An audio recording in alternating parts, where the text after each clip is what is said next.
Hello बच्चों, चलिए प्रश्न को पढ़ते हैं। वृत्त 3x का वर्ग प्लस 3y का वर्ग माइनस का 6x प्लस का 5y माइनस 8 बराबर 0 का केंद्र तथा त्रिज्या ज्ञात कीजिए। दो बातें हमसे यहाँ पर पूछी गई है। पहले हम मुख्य उदाहरण लिखेंगे, उसके बाद इसे हल करेंगे। तो प्रश्न के लिए मुख्य अवधारणा मुख्य अवधारणा में हम वृत्त का मानक रूप में समीकरण या व्यापक रूप में समीकरण लिखने वाले हैं।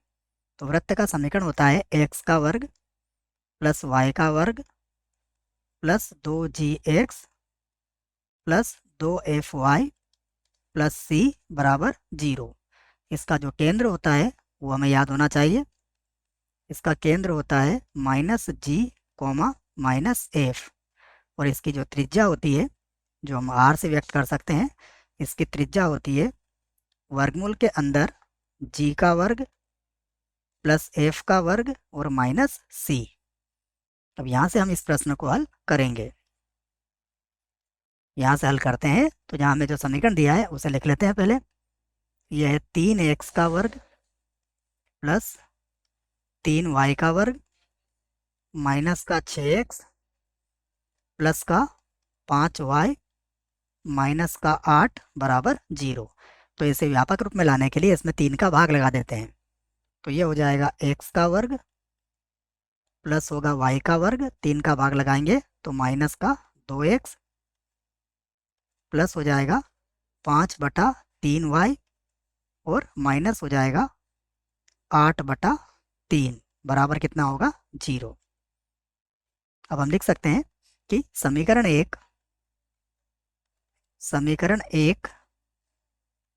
की तुलना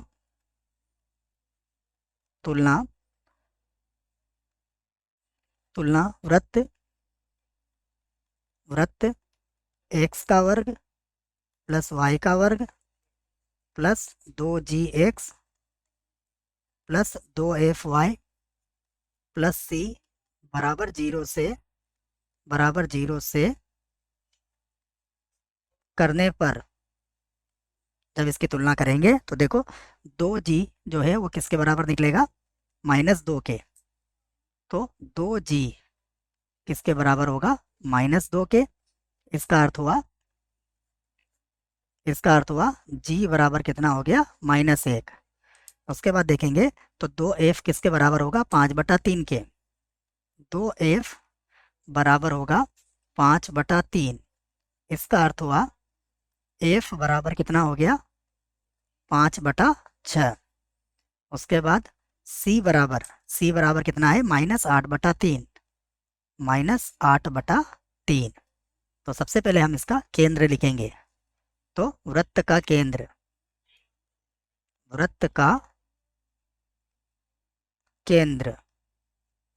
देखिए, वृत्त का केंद्र क्या होगा, -g -f। तो ये हो जाएगा प्लस का 1 और माइनस का 5/6। ये हमारा एक उत्तर आ चुका है। उसके बाद वृत्त की त्रिज्या वृत्त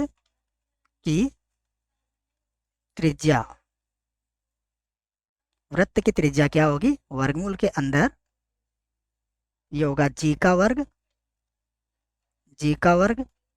प्लस f का वर्ग 5/6 का वर्ग माइनस c का वर्ग। तो माइनस माइनस हो जाएगा प्लस का 8/3। अब इसको और आगे हल कर लेते हैं। ये हो जाएगा 1 का वर्ग 1, 5 का वर्ग हो गया 25, 6 का वर्ग है 36 प्लस का 8।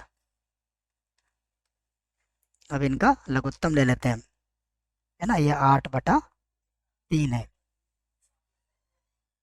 तो लघुत्तम कितना होगा, लघुत्तम होगा 36। तो यहाँ हो जाएगा 36, ये 36 से 36 कट जाएगा तो ये हो जाएगा 25, और ये काटेंगे तो ये कितना होता है, 12 बार 12 36 और 12 8 कितना होता है, 96। 12 8 होता है 96। अब हम इन्हें जोड़ लेंगे। तो लिख लेता हूँ मैं बराबर, सबसे पहले यहीं जोड़ लेते हैं इन्हें। ये है 96, उसके बाद है 36, तो 6 और 6 12 के 2, 9 और 3 12 और 1 13। 13 के बाद अब इसमें जोड़ेंगे हम 25। तो ये हो जाएगा 5 और 2 7, 3 और 2 5, ये हो जाएगा 157। जोड़ने पर कितना आ जाएगा, ये 157 आ जाएगा। तो हम इसको 157 लिख लेंगे वर्गमूल के अंदर। हम इसे लिख लेते हैं। तो त्रिज्या कितनी आई वर्गमूल के अंदर, 157 बटे में कितना आया, 36। तो वर्गमूल 157 बटा कितना है, 6 मात्रक। मात्रक, ये हमारे प्रश्न का उत्तर है। मुझे आशा है बच्चों प्रश्न का उत्तर समझ में आया होगा। धन्यवाद।